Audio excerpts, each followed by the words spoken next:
everyone. My name is Laura Terrell. It's my pleasure to be with you this afternoon. I work with the National Foreign Language Center at the University of Maryland, and I am very happy that you are joining our panel discussion this afternoon on planning.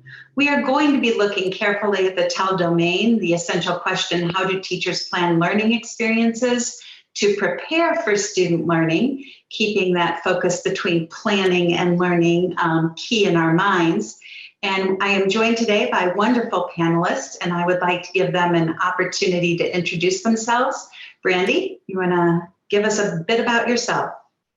Hi, welcome. I'm Brandee Mao. I work as a dual language immersion director in Utah, and I'm over the programs for German and Russian. Welcome, Brandee. Thanks for doing this. Mike? Hi, everyone. I'm Mike Travers. I'm a Spanish teacher in Wellesley, Massachusetts, and I'm really excited to be here with all of you today.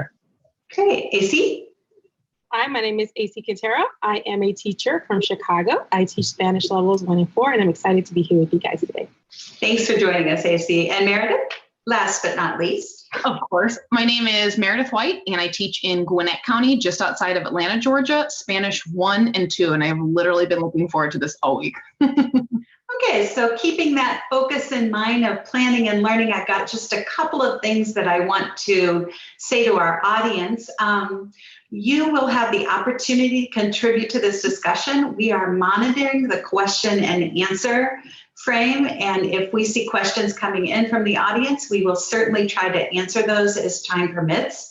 If you see a question that you love, favor it, it'll move it to the top, and that will give us some indication that we can maybe get that one first. The chat is also on for our audience, but we are not monitoring that, but we encourage you to use that as your back channel if you just have to respond to something that one of our panelists says in a very kind and nice way, of course.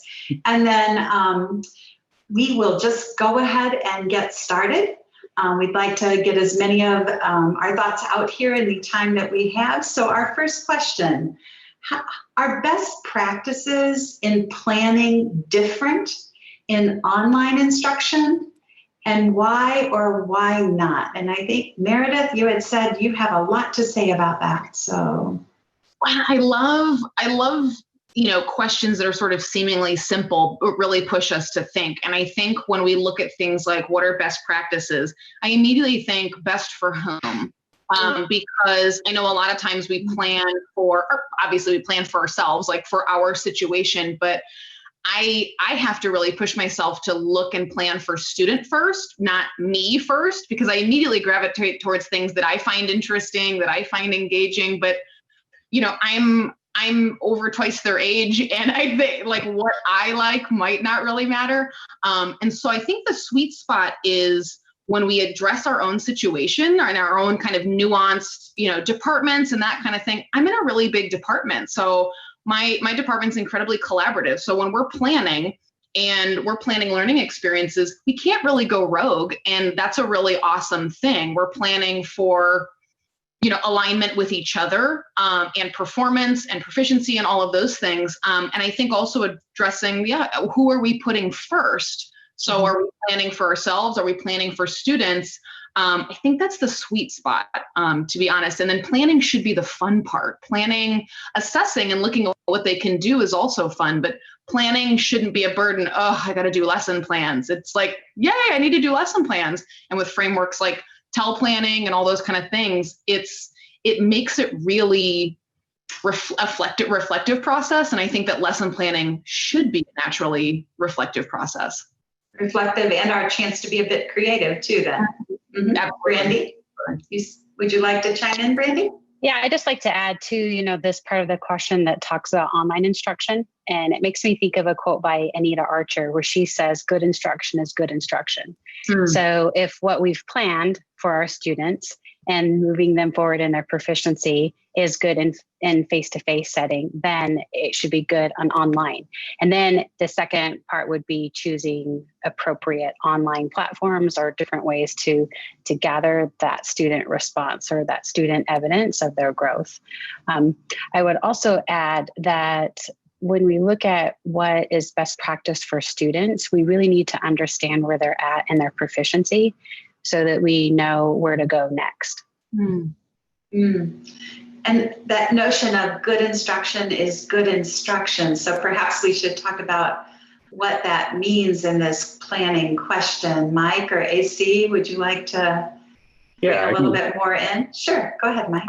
When it comes to thinking about good instruction, like we have our tried and true practices, and this is the time when we're starting to think about what works in online learning, but not just what works in online learning, what actually works, right? Sometimes we have this false sense of this activity works because it's fun. But when we come back to those goals, is this actually getting us to be able to do those goals? And am I setting kids up to be able to actually achieve those goals in a different way? When I think of online learning versus in-person learning, what I would do in a week in-person learning, I'm now going to have to think and I'm going to have to shift differently. That might be 3 weeks of instruction. And I think that for me as a teacher in the when I was doing this in the spring, that wasn't the mentality that I had whatsoever. I will be very honest. I was throwing stuff at the wall and I was like, all right, let's see what's sticks. We're going to do a little bit of coverage. We're going to be exposed to a bunch of different topics.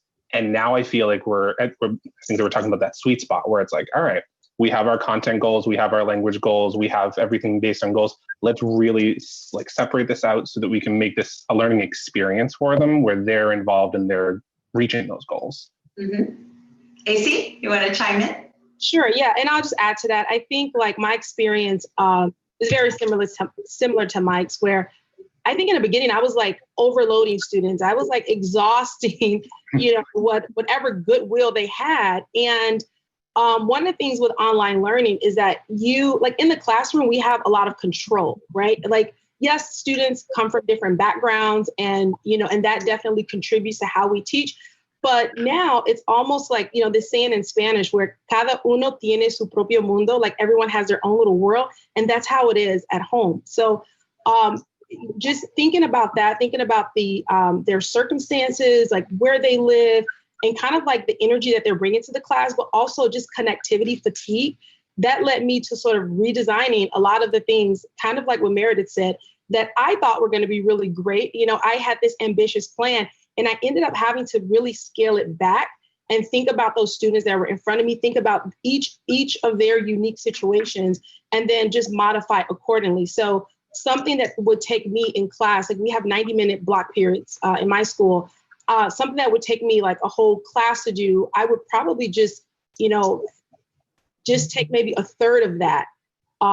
Just making sure that I'm being very explicit with what the performance objective is and really scaffolding the skills, making sure that we are on point to touch on our goal. Okay. Well, we have a question that's coming in from the audience. And so I just wanted it's a segue off of this. So not a complete surprise, but what would planning look like for a teacher who is responsible for both in-person and virtual learning? Because we're hearing that some school districts are somehow thinking that we can do it all. Of course we can do it all. But do you have any thoughts about what we might do if we were planning for both in that same structure? Mike, you're nodding your head the most. Yes. I am not. Well, okay. The reason I'm nodding my head the most is because 2 nights ago, I get this whenever I'm in conference mode, I get into this like super productive mode. So one of the things that we started talking about in our district was this hybrid of in-person, out of person. So I started actually planning some of my lessons. And I started planning some of what would it look like if you did hybrid and if you did in-person. And it was really hard. Like I'm going to name it what it was. It was really, really difficult to do. And it kind of goes back to that first question of I started doing it and I was like, do I need to have different objectives for my in-person versus my like asynchronous, right? And that was the spot that I got to, but I didn't feel sound in my practice. I didn't feel like that was natural to what I do. So the answer to that is that I think trying it out, honestly, what I found really, really useful was I picked a curriculum that I felt really confident with. On my Spanish 3 curriculum, I knew how the year started and I played around with it a little bit. And I saw what it would look like if I was to do 90 minutes in person, what an asynchronous activity would look like. And I think that's a practice that we can do is if your district is talking about that, start planning it out that way and use some of those TEL frameworks that are out there to help you with your organization.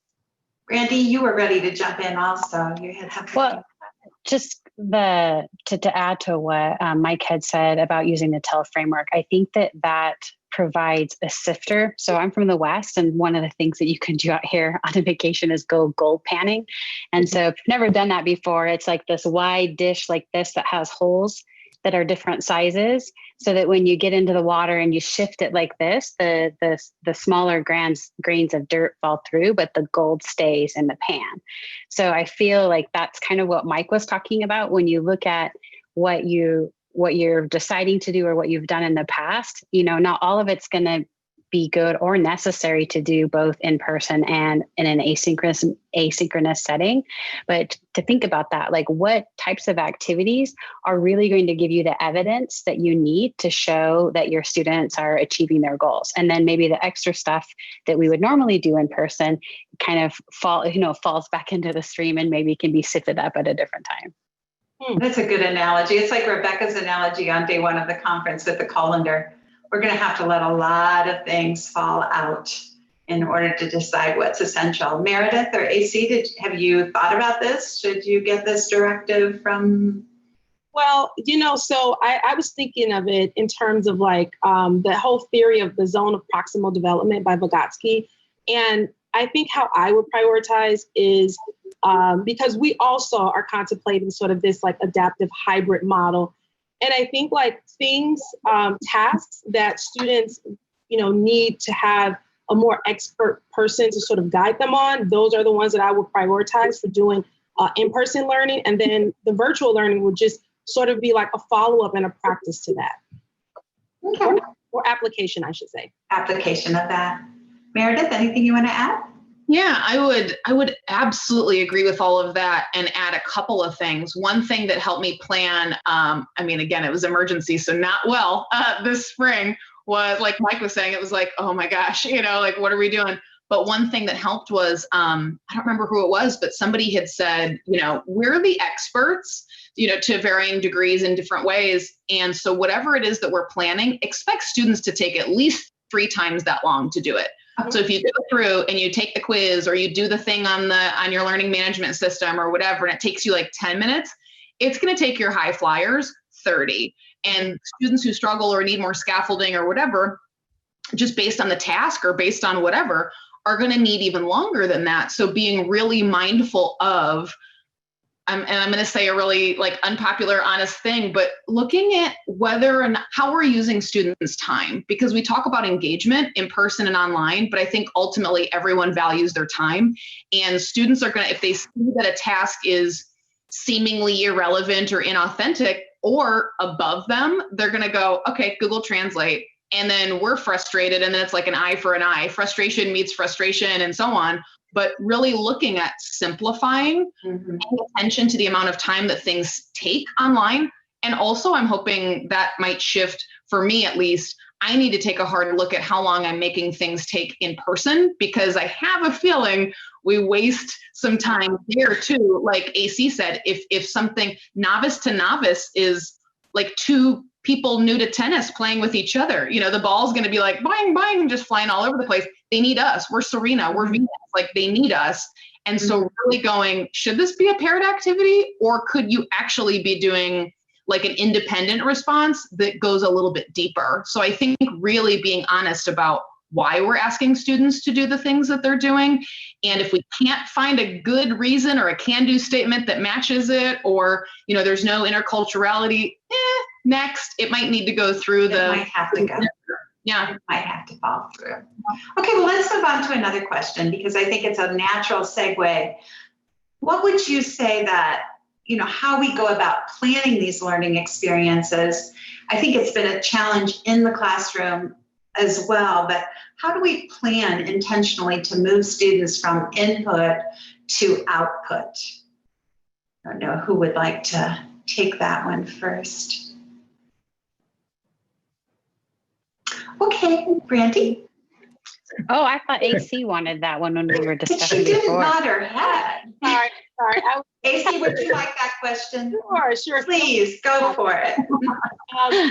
So I think that, well, number one, I think, just Are we still talking about the online classroom or just in general? Well, I think if we go back to what you all said about the first question, maybe online good instruction is good instruction. So input to output may be good instruction in both settings, but does it look different in online? Or can we draw some parallels? But I think people are interested in how we do this progression. Yeah, so I think the first thing for me that comes to mind is number one, being ultra clear on our objectives with students, making sure that we're very explicit on the skill that we're teaching, what we want students to do. Also providing ladders. I call these like skill ladders, or like sort of a scaffold experience where within each skill is connected to the next skill, and students can seamlessly work their way from input to output. I also like to design experiences where if we are focusing on input, whether it's, reading, visual input, if we're focusing on that, then having an activity that immediately follows where students can actually apply what they're learning. And it can be in sort of, the social realm, but they really need to be able to apply immediately what they're learning before moving on to the next task. Okay. Others? Yeah, and feel free to chime in with things that worked online, because I think everybody is trying to get those specifics too. Like if you have an example you want to share with us. Yeah, I think just going off of what AC said, I think that there's a lot of talk about intentionality. And when it comes to the interpretive mode, I know that when I first started giving resources, and this is, I reverted back to this in online learning, again, reflection, the Meredith, here's my highlight reel, right? But so when I think about the interpretive mode, when I think about my input, I need to have some sort of reason why they're reading this, or some sort of reason why they're watching this video. And it's not just to practice my listening skills or practice my reading skills at that point. I'm reading this in order to do some sort of task that's coming out. So when I'm planning my input, when I'm choosing my resources, I'm going to choose really carefully so that my output that I'm expecting at the end goal is based on that input. So if we're, for example, I'm thinking about something I'm going to be teaching, we're going to be talking about quarantine, right? During a housing unit, I feel like it's a natural thing to talk about, is like, what did you do when you were in quarantine in your home, right? So I'm thinking about how do the resources I choose, the infographics, the articles that I choose, the videos that we do, how is that going to provide the vocabulary?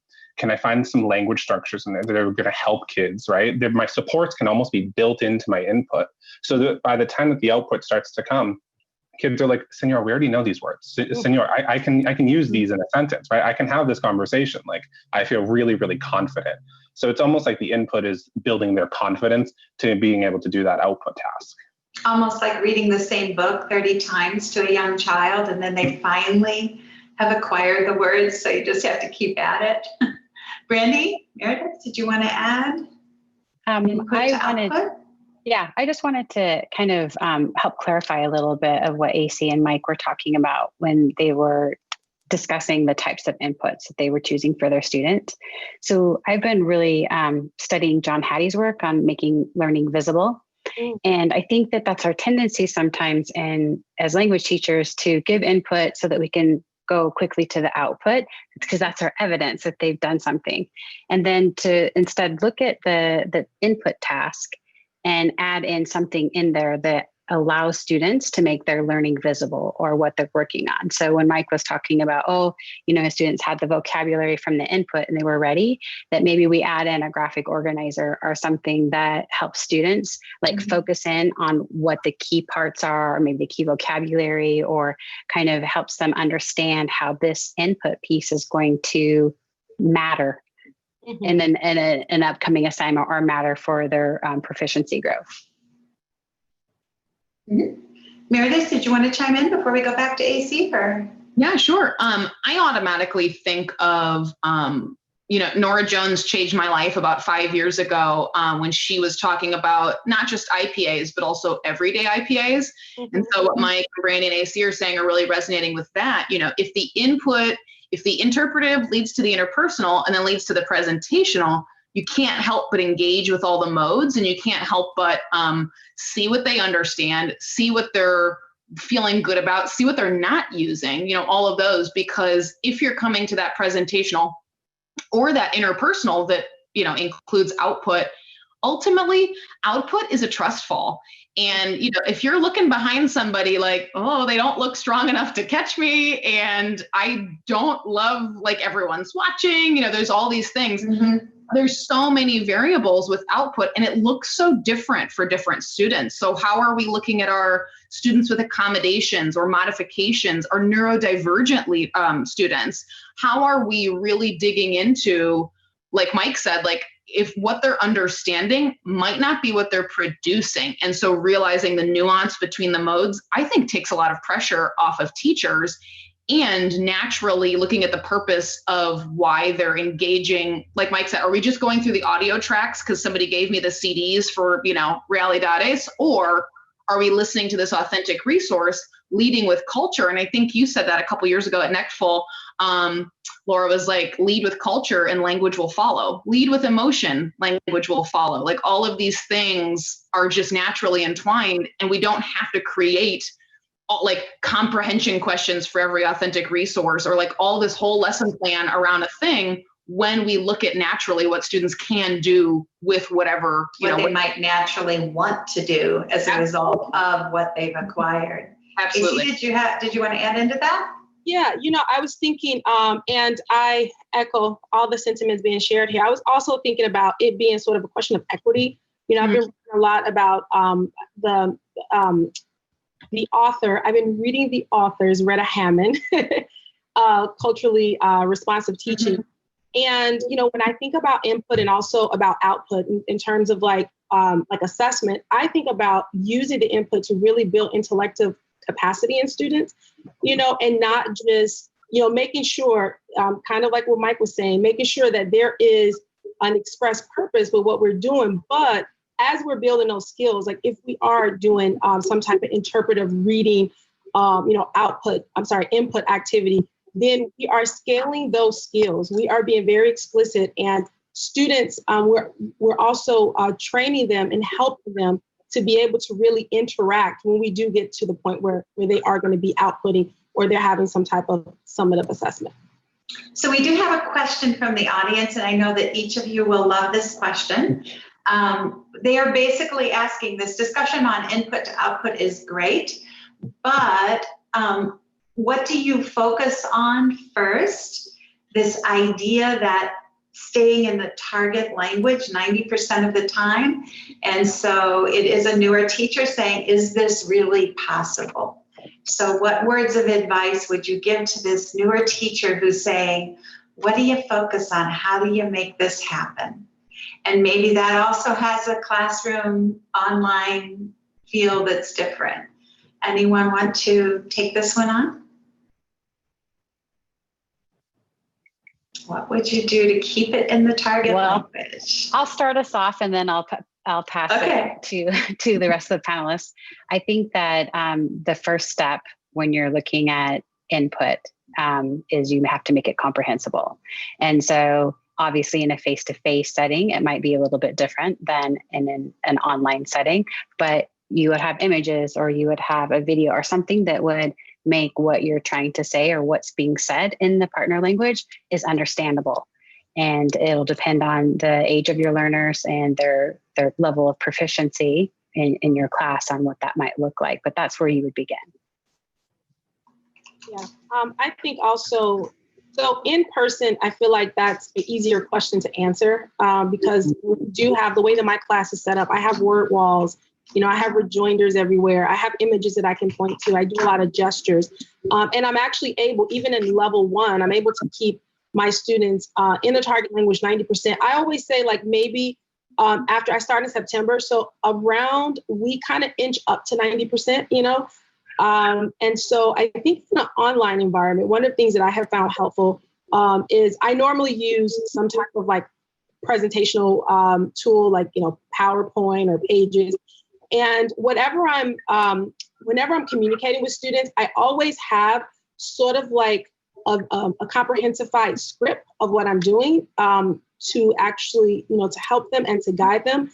I use a lot of pictures, and whenever we're doing an activity that involves, let's say, a movie or like a movie clip, like a movie talk or something like that, I normally I like to give them a lot of front loading. So I introduce it in their language and kid-friendly language. We'll watch a few clips. I'll pause, and then I ask. I'll highlight vocabulary through a very contextualized approach, sort of like talking through what we've seen. And I also kind of ask like those yes or no questions, that low-hanging fruit, so that students can immediately have access to what we're doing. Those are some strategies that have helped. Okay. Mm-hmm. You see, it's like Meredith, you stole the word out of my mouth. Mike, you want to talk? You have some? Yeah, I think AC just gave so many great strategies right there, right? About like setting kids up for success and building their confidence as they go into an authentic resource. And I think that's something that's hugely important in terms of keeping that 90%, right? Is that we want to set them up for success. We don't want to just throw a resource at them without getting them ready for it, right? So if we want to show a video, I want to show pictures of the video, right? I want to get them comfortable with the visuals in the video first. I'll use that as a chance to build some vocabulary that they're going to hear, vocabulary they might want to use to talk about the video. And at the same time, I'm going to keep in mind their proficiency and their performance level. Right, at a novice level, I'm not going to be expecting them to write up a beautiful summary of this in paragraph, right? I'm going to be asking them, like AC was saying, these yes and no questions. I'm going to ask them for like 1 word, 2 word, short phrase answers. And if I want them to do a sentence, I might give them the first part of the sentence so that then they can respond with something that they found from the resource itself. But for me, like she was saying, it was a lot of front loading, and it's a lot of building their confidence so that they go into this being like, I got this, I can do this. Mm-hmm. And then what takes so long initially begins to get faster over time. But if you don't do it initially, you lose it. They wait for the English. I don't know, Meredith, did you have something you wanted to chime in on how you've? I mean, I completely agree. And it was like perfectly said, all of the above. I know when I first was exposed to some comprehensible input strategies. One of them, for example, was like QAR, question and answer relationships. And that's when I first started to realize, it's that thing of like your first few years, you can't see your reflection in boiling water. And so it was just like boiling all the time. And finally I had the same preps, and I didn't move, and I didn't change schools, and I was able to really reflect. And I thought, this is an incredible strategy. Like, why?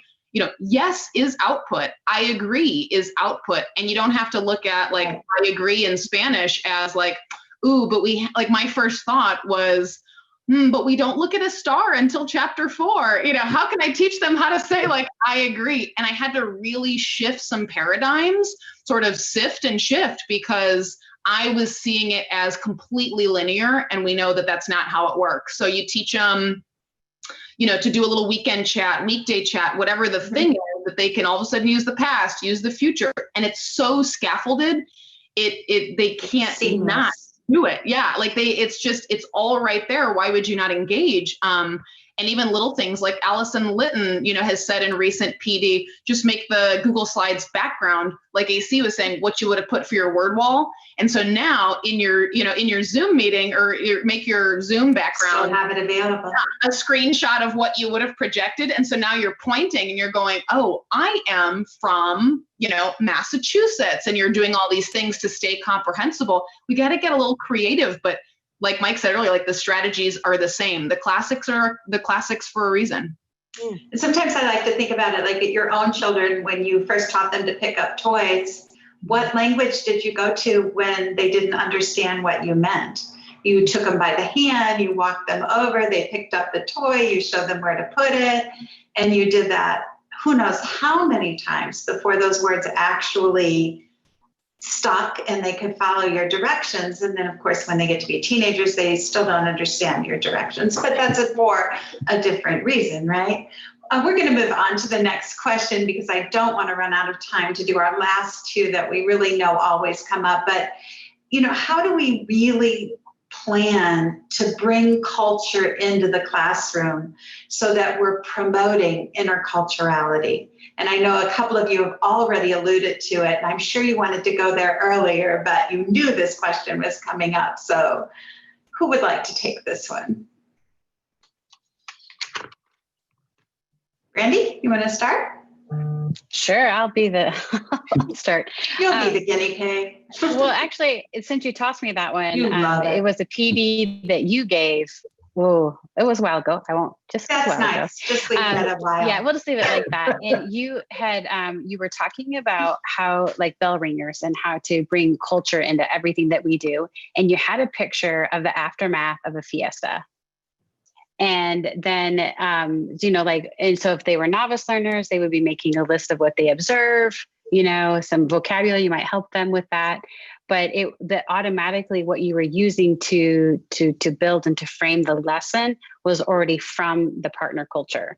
And you weren't taking something that was maybe a stock picture from the textbook necessarily, but looking and trying to find things that interest both, us as humans, but then also our students as young people and what they might want to talk about to really get them excited about what they see.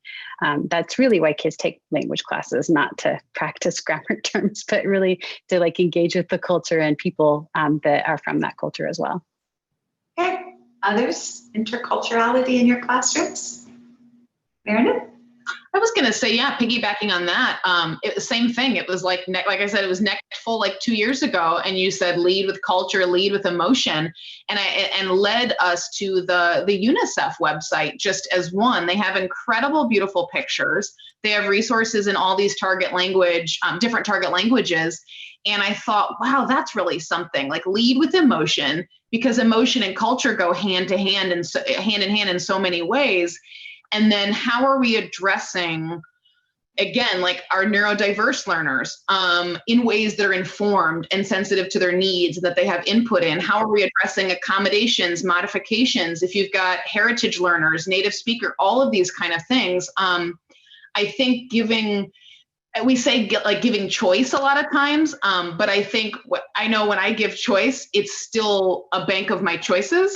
So like, I say I'm giving students choice, but I chose the choices. So right. Like, it's a choice board, but it's my choice board. And so I think like equipping learners to feel empowered enough to suggest choices or, open up conversation to how do you think this would work? The same way we would expect all our diverse learners of all kinds to say, wow, this resource is really inappropriate or insensitive or just not, equitable or, has these, it's offensive or whatever. If they're open enough to have those conversations with us, they can also do the same to guide us to their learning and that kind of thing in all kinds of different ways. So it's like cliche to say relationships, but really being okay to take a step back and again, plan for students first, not teacher first. I just love it every time you say that. AC, you want to chime in? Yeah. So I was just thinking about last year, some of the ways in which I brought in culture. I like generally to bring in, people or traditions or even just themes that are really relevant to like what's going on in the world. So like last year, we talked a lot about Yalitza. She is an indigenous Mexican actress who was like the first to grace the cover of Vogue. And so we talked about her and that led to a deeper discussion on colorism, on beauty standards, and I felt that really not only connected my students to like this towering figure and gave them sort of a window into Oaxacan culture because we studied the traditions.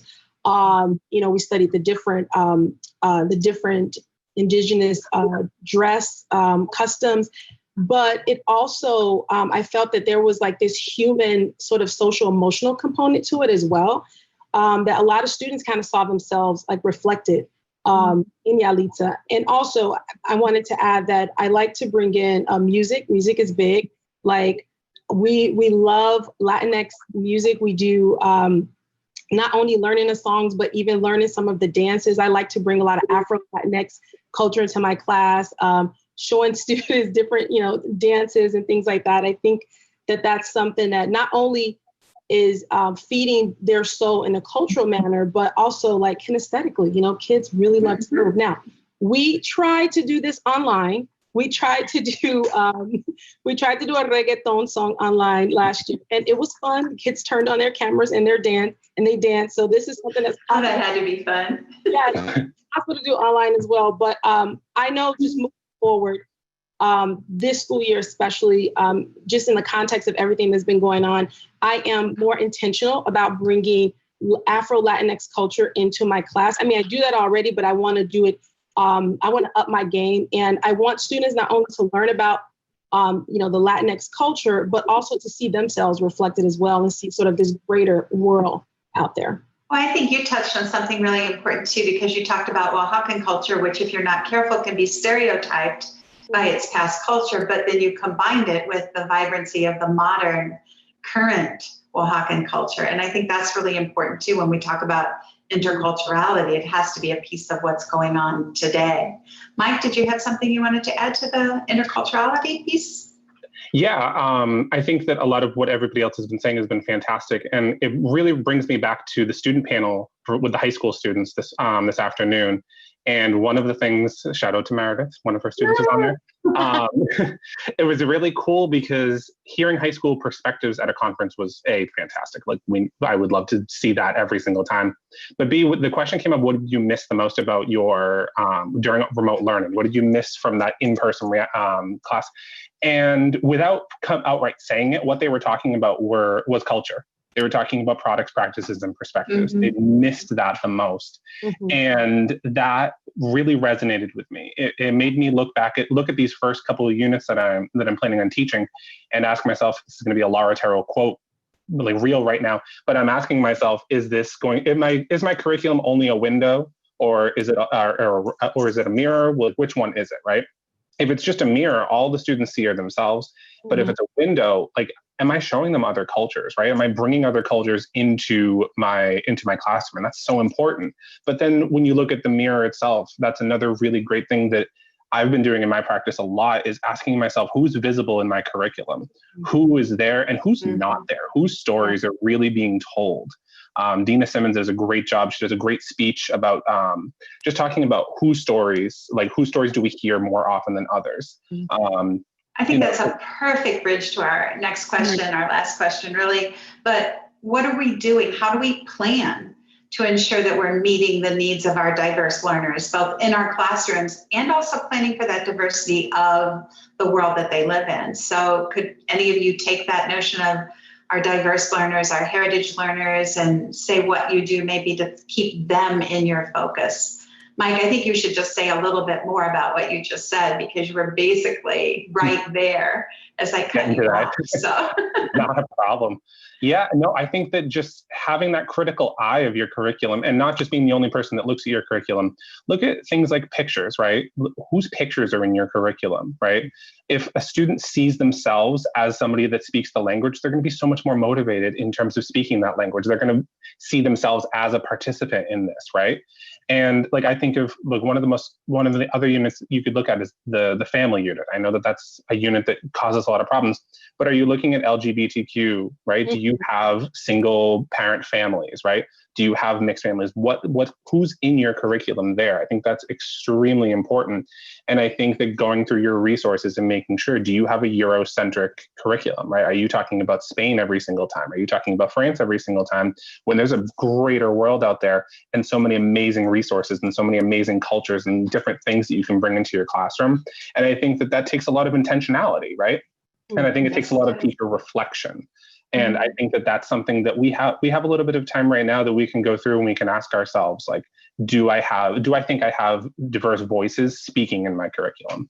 So maybe if we shake some things out of our colanders and out of our gold pans, and we keep shaking, we're going to find time and place for more intentionality around reflecting the diversity of our classrooms. What about planning for diverse learners, heritage learners?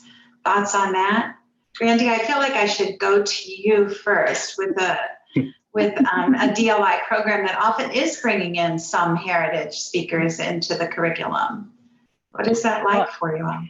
I think that I don't think we even need to put the label DLI on it, because everyone has already talked about the different kinds of students that you have. And it's that shifting of it being about me, the teacher, and about what's important to me and what I see, to what kids need to see and what they need in order to feel engaged or feel like they even have a space in our classroom to learn and to grow. So some of the things that we've done for immersion specifically have been exactly what others have said, making sure that the curriculum isn't an American written, translated curriculum, for example. We look whenever possible for books, for resources that were made for the target culture by the target culture. And that helps out a lot, because then there's already lots of different kinds of faces and stories that are in those types of materials. I think Brandee also said earlier something about that path to proficiency. So certainly when we're talking about diversity of learners, we're thinking about proficiency. Any thoughts about how we help those learners who maybe are struggling a bit more, or who are accelerating a bit, or the heritage learners who are coming into our classrooms with diversity of skills depending on mode? What do we do to plan for those learners? So I could add, I think that number one, while we're planning, we need to make sure that we're planning differentiated types of tasks and activities for students, taking into account different interests and the like.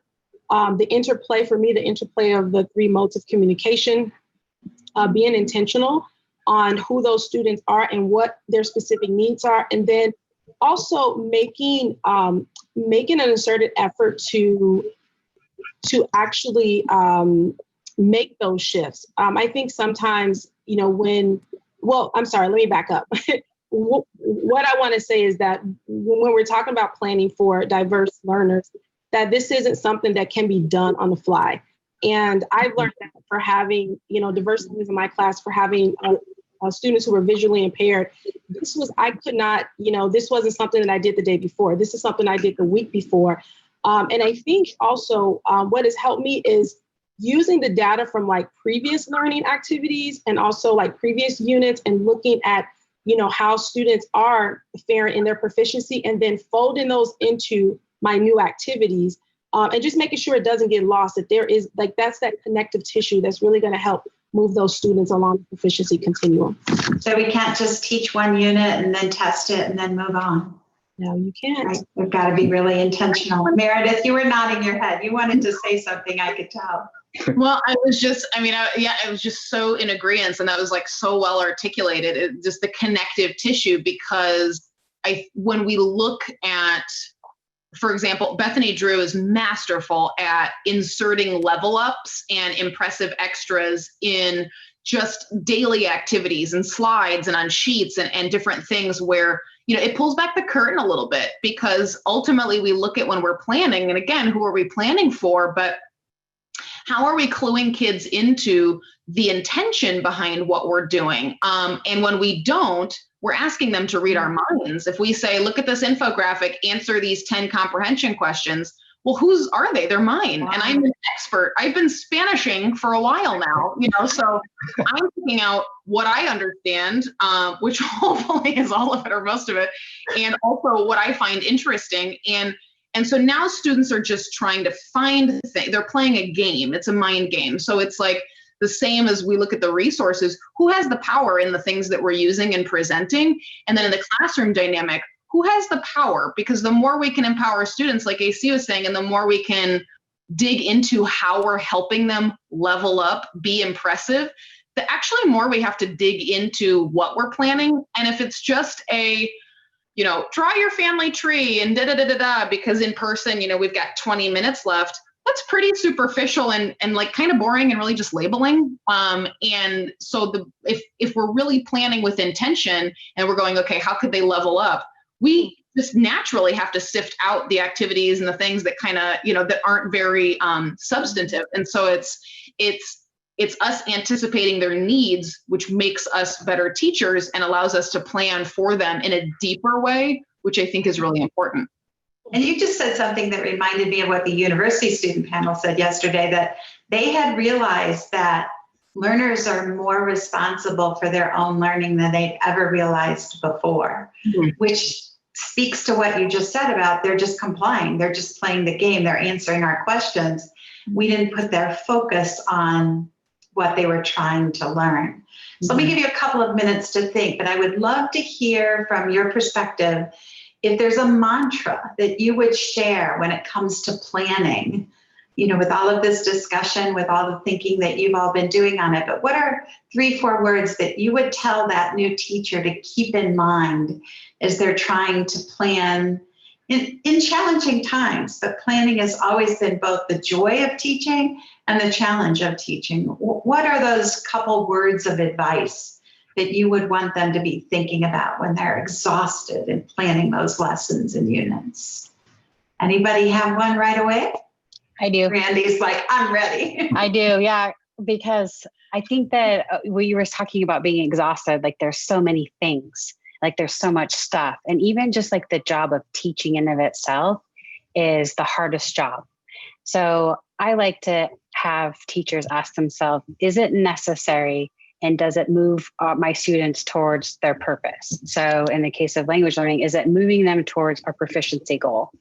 So is it necessary, and is it going to get them there? Necessary, and is it moving them forward towards their purpose? I love it. And if it's no, then don't do it. Don't do it. It's in your goal plan. It fell through. That's right. Anybody else? Well, I have one I just kind of came up with right now. Be intentional, and reap the rewards. And I also put, because I am really folksy, I put a stitch in time saves 9. Okay, I like those two paired together. Meredith, Mike, your words of wisdom? Mine's going to sound sassy, and I don't mean it to. But mine, like I'm realizing, okay. It's late in the day. It's fine. I know, right? It's 5 o'clock, right? No, mine is who cares? Because that's what, like, when I think of students, when they go, oh, forget about it, Google Translate, is because they're going, who cares? Like, so actually asking ourselves, who cares about this? Am I just? It was Katrina's yesterday.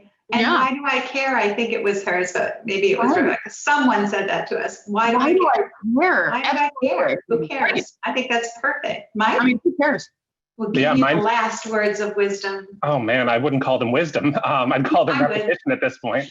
I would just say, what's the point? Like I'm picturing that student that says, why am I doing this? Like, what is the point of this? And I feel that question staying in the back of my head through every single lesson, whether it's input or output. What is the point of this? What is the point of this? Ask why before how. What's the point? Well, I want to say thank you to each of our panelists. You guys have done a fabulous job, and I hope that we've given those who are listening some words of wisdom to ponder on and other questions to take forward. I want to remind those of you that are listening that the Google Docs are there to go with the sessions. I know Mike and Meredith have had sessions, and you can continue your conversations on those sheets. And we have one more sunset chat this evening. And so those of you that are still with us, thank you for these 3 days, and thank all of you again for your participation. We really appreciate it. Bye now. Thanks. Bye, everyone.